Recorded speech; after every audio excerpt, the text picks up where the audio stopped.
ইমরুল কায়েসের এই বইয়ের উদ্বোধন করতে এসে আমি তারেক রহমানকে অভিনন্দন জানাই। আবারও তিনি দেশের জন্য, জাতির জন্য যে ঝুঁকি নিয়েছেন, তিনি তার মা, তার পরিবার, তার সন্তান সকলকে সাথে নিয়ে যে পরিমাণ ত্যাগ স্বীকার করেছেন, এবং তার এই ত্যাগের কারণেই জাতির মধ্যে যে পরিমাণ আরো আগ্রহ তৈরি হয়েছে, গণতন্ত্রের প্রতি স্পৃহা তৈরি হয়েছে, অনুপ্রেরণা তৈরি হয়েছে, সেই ধারাবাহিকতাতেই কিন্তু 2024-এর 25শে ডিসেম্বর তিনি যখন দেশে মাটিতে পা ফেলেছেন, তখন আবার কোটি কোটি কোটি কোটি জনতা তাকে আবেগে গ্রহণ করেছে, নেতা হিসাবে গ্রহণ করেছে, এবং তার নেতৃত্বে বাংলাদেশে সবচেয়ে অবাধ জাতীয় নির্বাচনকে আদায় করেছে, এবং সেই নির্বাচনের মধ্য দিয়ে তিনি প্রথমবারের মতো এমপি এবং সরাসরি প্রধানমন্ত্রী নির্বাচিত হয়েছেন আমাদের দেশের এবং আমাদের জাতির এবং আমাদের রাষ্ট্রের।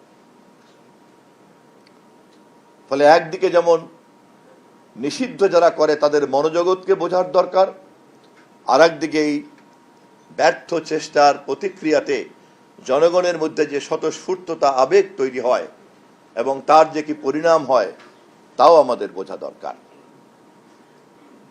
একথা বলার অপেক্ষা রাখে না, ক্ষমতার মসনদেই কেবলমাত্র এই রোগটি জন্ম নেয়। নিষিদ্ধ করা, হত্যা করা, গুম করা, খুন করা, কাউকে কথা বলতে না দেয়া, এবং কখনো কখনো এই ধরনের ফ্যাসিস্ট এবং স্বৈরতান্ত্রিক মানসিকতাকে আদর্শ দিয়ে আবরণ পরানো হয়। আমরা হিটলারকে দেখেছি, তার সমস্ত ফেসিবাদকে সে জাস্টিফাইড করেছে জার্মান জাতির সুপ্রিমেসি দিয়ে, সোশ্যালিজমের কথা বলে, এবং এই সুপ্রিমেসিকে এস্টাবলিশ করার জন্য আমরা দেখেছি কিভাবে সেই সময়কার জার্মান জাতির সামনে কৃত্রিমভাবে নানান রকম শত্রু হাজির করা হয়েছে, এবং এইভাবে সমাজে বিভক্তি তৈরি করে বৃহৎ জনগোষ্ঠীকে উগ্র একটা সমর্থক বাহিনী তৈরি করে কেমন করে হিটলার তার আত্মহননের পথকে বেছে নিয়েছিলেন তা আজ কেবলই ইতিহাস। কিন্তু শিক্ষা আমরা নিতে পেরেছি কি পারিনি তার প্রমাণ হচ্ছে শেখ হাসিনা। ভবিষ্যতে কে কি করবেন আমি জানি না, কিন্তু শেখ হাসিনা যে শিক্ষা নেয় নাই তা কিন্তু 2024-এর 5ই আগস্টের দুপুর থেকে বিকাল পর্যন্ত তার হেলিকপ্টারে করে